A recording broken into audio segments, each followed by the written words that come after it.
Saat tubuh tanpa kepala yang acuh tak acuh perlahan-lahan jatuh, semua yang ada di sekitar tampak mati, hanya menyisakan rasa takut di Tusan. Setan yang bisa berlari, tergelincir di bawah kakinya selama dia diretas sampai mati. Dan Tuyubai tidak memikirkannya. Bahkan pada saat ini, siapa yang tidak bisa mengerti mengapa Qin Yichen memakai kata terakhir topeng adalah untuk mengingatkan mereka untuk pergi dengan cepat.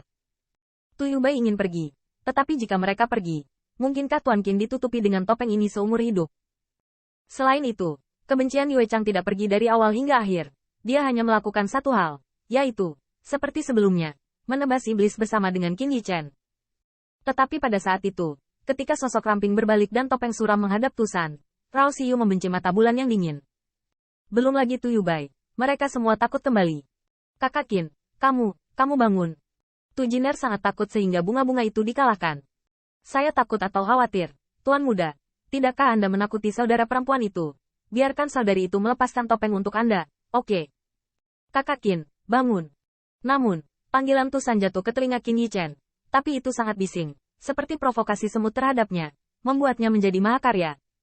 Membunuh.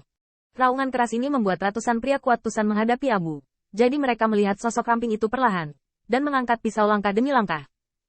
Tubuh Tuyubai bergetar dan terus mundur. Mongol, bawa Jiner bersama mereka. Jika Anda tidak pergi, tidak akan ada kesempatan.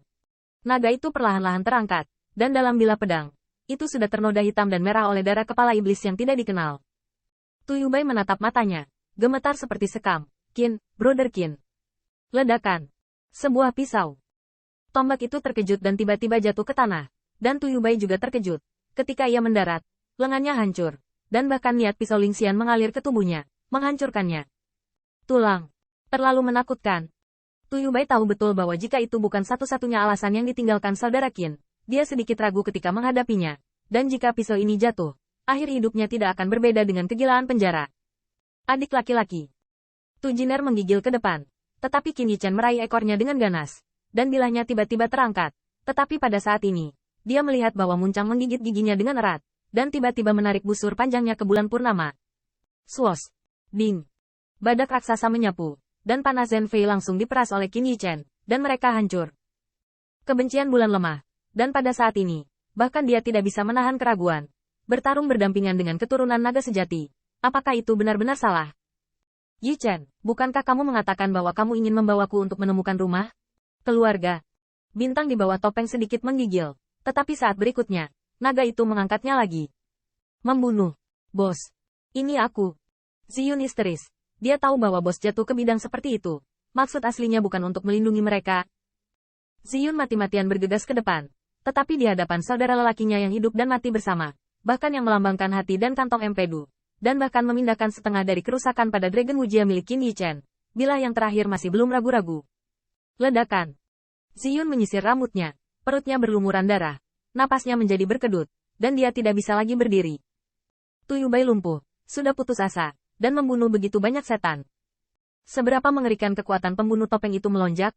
Bahkan jika mereka hanya meminta sinar alasan, itu tidak layak disebut dibandingkan dengan kebrutalan yang khas langit. Tetapi pada saat ini, Tusan dan yang lainnya melihat dewa pembunuh di depannya tiba-tiba menutupi hatinya dengan tangannya.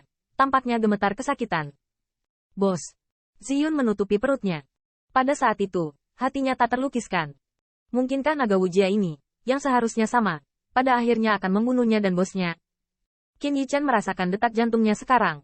Dia sedikit terpana, sepertinya baru pertama kali dia menyadari ada organ di dada kirinya. Dia bahkan merasa detak jantungnya semakin lama semakin intens dan semakin cepat.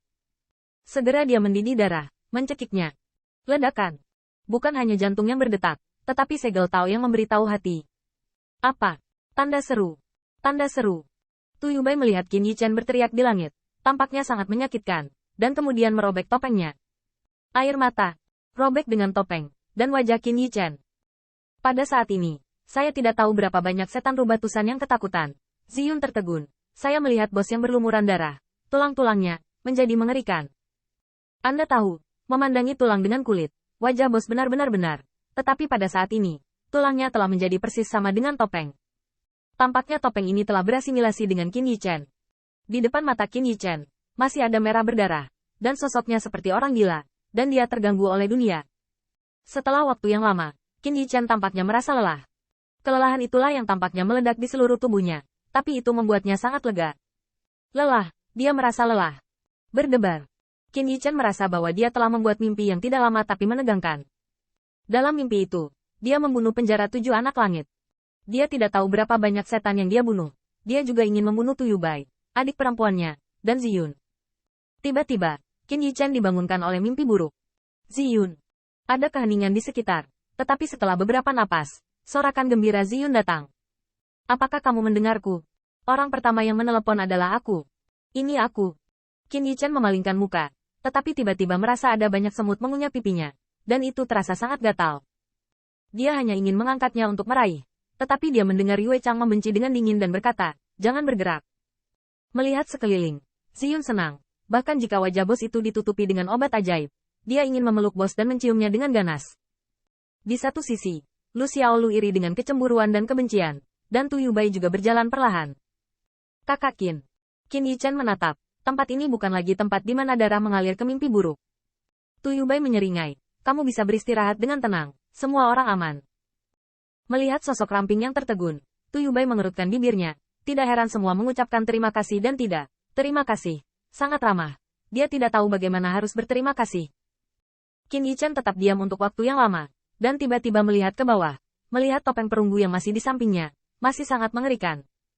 Qin Yichen tampaknya memikirkannya, dan mimpi buruk itu bukan mimpi. Benda ini, saya tidak ingin memakainya untuk kedua kalinya. Senyum Tu Yubai juga membeku. Dia ingin tahu siapa yang dipikirkan Qin pada akhirnya sebelum dia bisa melepas topeng ini. Setelah ragu-ragu untuk waktu yang lama, Tu Yubai masih tidak menahan rasa penasaran di hatinya. Qin Yichen mendengar kata-kata itu, tetapi tersenyum tipis. Tetapi mulutnya sakit karena cedera pipinya. Memikirkan, mereka yang penting bagiku. Dia mengatakan ini, menatap para sahabat di depannya.